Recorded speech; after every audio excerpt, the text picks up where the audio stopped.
précalculé et le temps réel. Bonjour à tous. Bonjour Compile. Bonjour Cyril. Dis, est-ce que je peux te parler? Ah oui. Une fois, j'ai travaillé pour un humain un peu chiant qui soutenait que l'animation des visages dans Shenmue n'était pas en temps réel. Pourtant, je peux te garantir que la pauvre Dreamcast, elle moulinait à donf pour pondre les 70 images secondes. En plus, le joueur pouvait tourner la caméra autour du visage avec la manette pour prouver que ce n'était pas une vidéo, mais bien un rendu en temps réel. Bah oui, c'est du temps réel. Mais pourquoi il disait le contraire? Parce que le mouvement des lèvres était déjà enregistré. Il considérait ça comme, je cite, précalculé. Non mais tu te rends compte? Il s'imaginait quoi? Que la console peut inventer les dialogues aussi? Alors bon, c'est un sujet un peu dur à comprendre qui peut enflammer les gens qui n'y connaissent pas grand-chose. Moi je vais te donner ma vision personnelle des choses. Pour moi, il existe plusieurs niveaux allant du pré-rendu au temps réel complet. Pré-rendu? Qu'est-ce que c'est?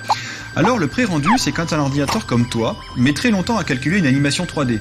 Tellement longtemps en fait qu'on est obligé d'enregistrer chaque image séparément et ensuite de faire défiler ces images à vitesse normale. Ah oui, un peu comme un dessin animé alors. Quand un humain dessine chaque image, c'est beaucoup plus long que de filmer avec une caméra en temps réel. Exactement. En fait, le pré-rendu, c'est un film. Mais ce film peut faire tout l'écran, c'est le cas des cinématiques de Final Fantasy VII par exemple, mais il peut aussi faire un tout petit bout de l'écran, comme par exemple le héros de Donkey Kong Country sur Super Nintendo. Attends, tu parles de pré-rendu pour Donkey Kong Country? Mais tous les journalistes parlaient de sprites précalculés. Là vous dites pas pareil, là, on m'aurait menti. Je parle de pré-rendu car c'est effectivement différent du précalculé. Dans Donkey Kong Country, il y a un ordinateur qui a rendu un petit film de Donkey Kong qui marche, un autre où il court, un autre où il baffe les ennemis, etc. Et la console va juste afficher ces petits films selon les actions du joueur pour en faire un sprite. Ça, c'est du pré-rendu. D'accord, donc tu appelles pré-rendu ce que tous les autres appellent précalculé. Alors du coup pour toi, c'est quoi le précalculé? Alors, rapidement, je vais d'abord expliquer comment on génère une image en 3D.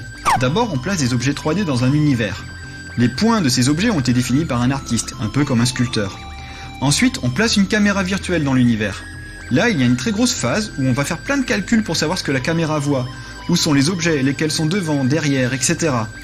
On obtient des points sur une image 2D par un procédé qu'on appelle la projection. C'est ce que voit la caméra. Ensuite, on fait le rendu, c'est-à-dire qu'on va créer l'image que voit la caméra en ajoutant les effets de lumière, de texture et tout le tralala. Et ce que ces ingrats d'humains n'arrivent pas à comprendre, c'est que tout ce bordel, les consoles de jeux 3D doivent le faire 60 fois par seconde. C'est 60 fois quoi.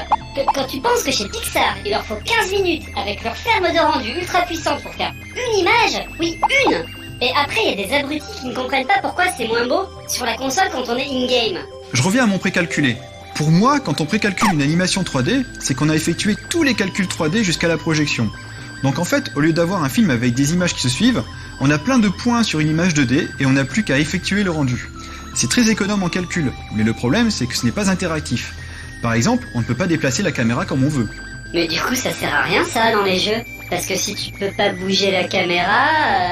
Oui, en fait, le précalculé était surtout utilisé dans le domaine de la démo sur les machines 8 et 16 bits. Sur ces machines, il n'y avait pas assez de stockage pour faire des films, donc pas de pré-rendu possible, ou alors très peu. Mais en fait, tu as raison, pour un jeu, c'est inexploitable. On finit donc avec le temps réel, où là, comme tu le disais, Compile, il faut tout faire. Calcul, projection, rendu, 60 fois par seconde. On peut bouger la caméra et déplacer les objets 3D comme on veut dans la scène. Ok, alors je crois que j'ai pigé, mais juste pour être sûr. Les cinématiques de Zelda par exemple, on peut pas bouger la caméra, les persos ont des mouvements enregistrés à l'avance, et ça pour toi c'est du précalculé alors? Non, car effectivement on ne peut pas bouger la caméra, mais on pourrait le faire. C'est juste un choix du réalisateur du jeu qui a décidé qu'à ce moment-là, on verrait tel truc de telle manière et que le joueur n'avait pas son mot à dire. Mais la console, elle calcule ça exactement de la même manière que pendant les phases de jeu. Mais les animations des personnages, elles sont forcément précalculées, elles sont enregistrées à l'avance, tu peux pas dire le contraire. Mais ça, c'est un abus de langage. Les personnages sont préanimés, certes, mais pas précalculés. Et même parfois, les personnages ne sont même pas préanimés. Regarde par exemple dans Alone in the Dark. Le personnage n'était pas préanimé. Le programmeur n'avait en fait enregistré que les positions clés du personnage, et c'est l'ordinateur qui recréait les positions intermédiaires en temps réel. En temps réel, en temps réel. Vas-y, fous-toi de ma gueule. Et en fait, Cyril, c'est quoi une démo?